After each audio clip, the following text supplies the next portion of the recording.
বালিশের পাশে মোবাইল রেখে ঘুমালে 4 ধরনের রোগ আপনার হতে পারে। এটা আমি যখন ইন্ডিয়া গিয়েছিলাম তখন এক ডক্টরের সাথে কথা হয়েছে, তিনি আমাকে বলেছে বিভিন্ন ধরনের সমস্যা হয়, তবে 4টি খুবই ইম্পর্টেন্ট। বিশেষ করে আমরা আমাদের সমাজে, আমাদের সোসাইটিতে ম্যাক্সিমাম মানুষ আমরা আমাদের ফোনগুলো রাতের বেলা যখন ঘুমাই তখন আমরা বালিশের নিচে রেখেই তারপরে ঘুমিয়ে যাই।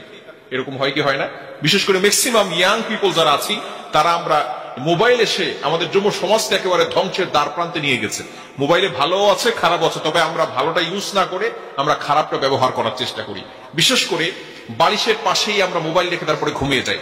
আবার কিছু কিছু মানুষের ঘরে এমন ভাবে সেটিং করা আছে, একেবারে ঘরের পাশে খাটের পাশেই তার চার্জারের জন্য ব্যবস্থা করা আছে। মোবাইল চার্জে দিয়ে সেখানেই বালিশের পাশে মোবাইল রেখে চার্জে দিয়ে সে সেখানে ঘুমিয়ে পড়তেছে, যার কারণে বিভিন্ন ধরনের রোগ হওয়ার সম্ভাবনা আছে। এক নাম্বার হচ্ছে হৃদরোগ হওয়ার সম্ভাবনা আছে।